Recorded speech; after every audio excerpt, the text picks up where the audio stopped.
Yesterday, we took a look at 5 winners and losers from week 1 of the college football season, and you guys really enjoyed that video, and as I said, I was going to make a part 2, and that's what we're going to do today. We're going to talk about 5 more winners and losers from week 1, and before we get started, be sure to like, subscribe, and turn on notifications so you never miss when I upload. Let's jump right into it.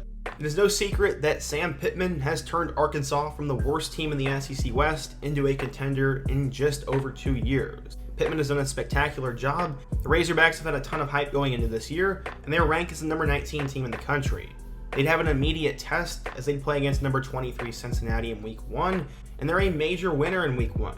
The Bearcats made the college football playoff last year, and they would have to replace a ton of defensive players, their top receiver, running back, and quarterback, but Arkansas showed out in week 1 in one of the premier games. KJ Jefferson had over 200 yards passing with 3 touchdowns and also had over 60 yards on the ground with another score. He has started his Heisman campaign, and Arkansas looked good on the ground, good through the air, and good on defense, and they won 31-24, but honestly, the score makes it look a little bit closer than it was, as Arkansas controlled the game from start to finish.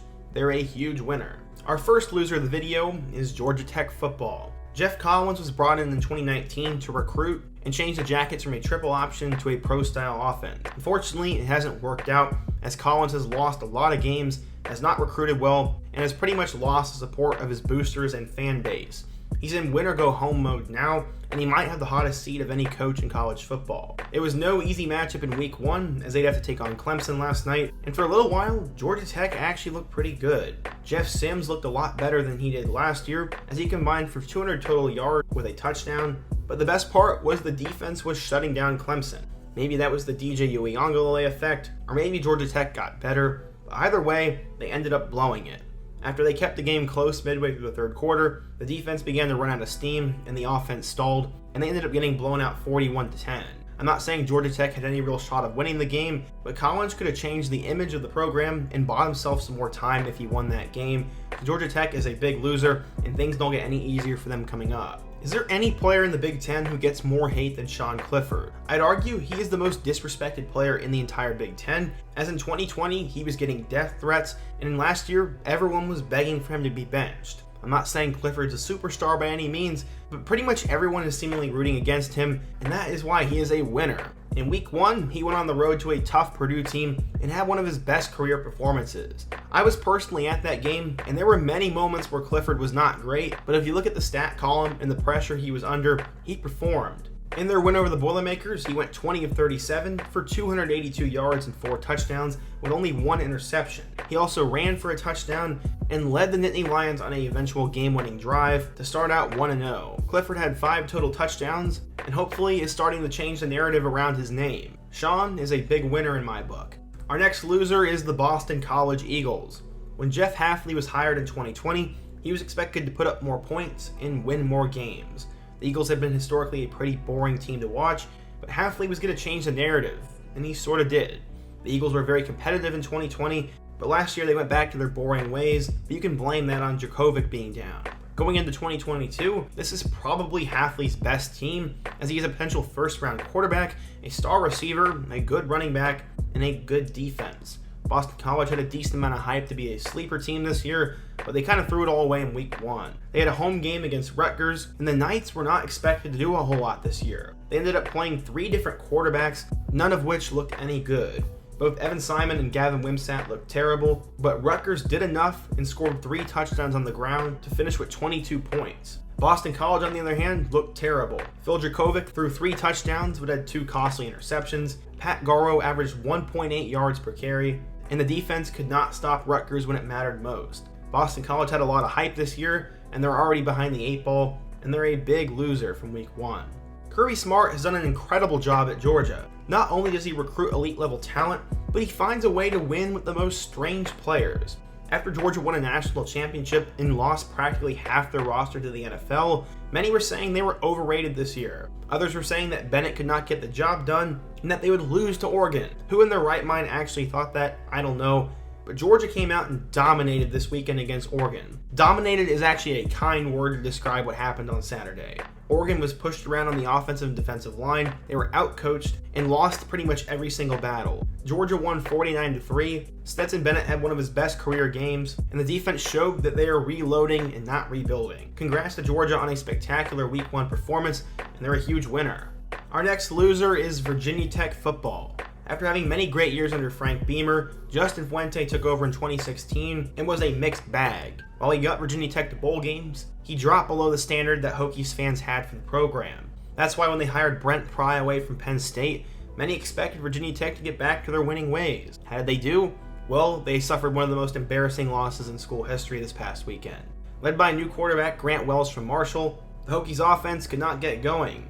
He threw 4 interceptions and had one of the worst performances of any quarterback in Week 1. Keyshawn King was pretty much the only bright spot as he had over 100 yards on the ground, and the defense allowed the Monarchs to score 20 points. This game was at home for Old Dominion, but the Hokies lost 20-17, and this gave Old Dominion their second win over a Power 5 team ever. What was the other team?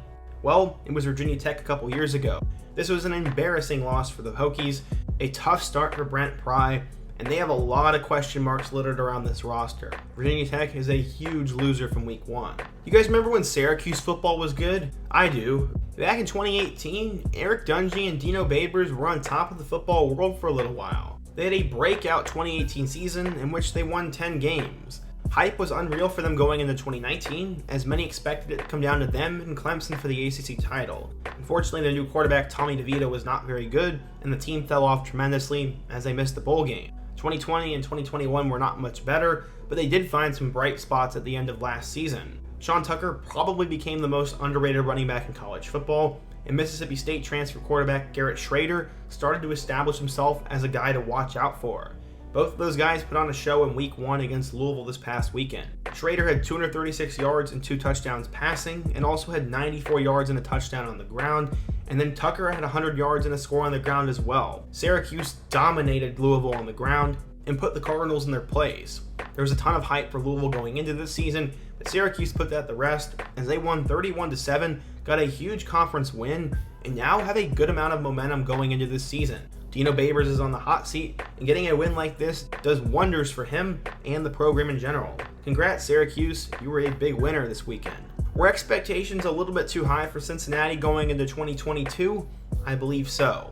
I didn't think they deserved to be ranked, and that sort of showed this past Saturday. They lost on the road 31-24 to Arkansas, and while they put up a respectable performance, Cincinnati unfortunately is a loser from this past weekend.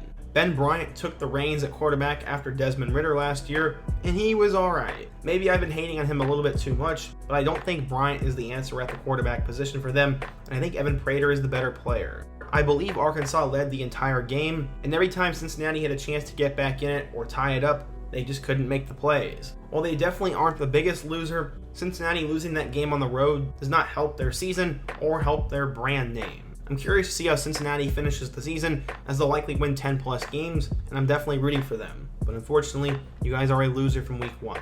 Our final winner from Week 1 is the Florida State Seminoles. After having a disastrous last few years, Mike Norvell is starting to change the narrative around the Seminoles program. After a disappointing 5-7 mark last year, the team is already 2-0. They beat Florida A&M in Week 0, and then just 2 nights ago, they beat LSU.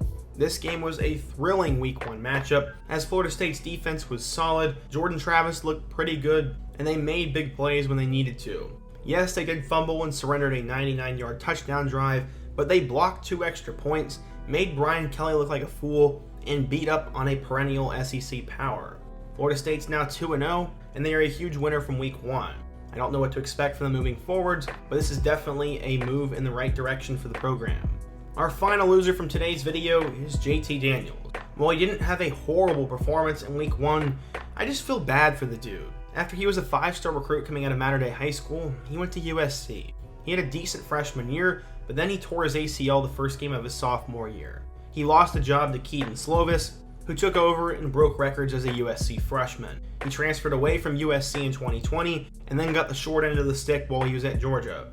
He was never really given an opportunity despite playing well there, and that's why he decided to move for the second time and join West Virginia. He ended up beating out a couple of players for the starting job, and his first game would come against Pittsburgh. This was the first time in years that the backyard brawl game was played, and both him West Virginia, and Neil Brown really needed a week 1 win. He had a pretty good performance, as I don't blame the interception on him, and West Virginia had a real chance of winning that game. Unfortunately, Keaton Slovis would get the best of him again, as he'd throw a late touchdown, Pittsburgh would have a pick 6, and then JT Daniels' last pass was not completed, and they lost a 1-score game. Unfortunately, JT Daniels just can't seem to catch a break, and I really hope he has a big season. He was unfortunately a loser from week 1. So yeah, in today's video we talked about 5 more winners and losers from week 1 of the college football season, and if you want me to do a part 3, give me some winners and losers down in the comments below. Give me your thoughts on week 1 overall, and let me know what player, topic, or situation I can cover in my next video. Before you go, don't forget to leave a like, subscribe if you're new, and check out all my other videos on the end screen. Hope to see you guys again soon, but until next time, peace.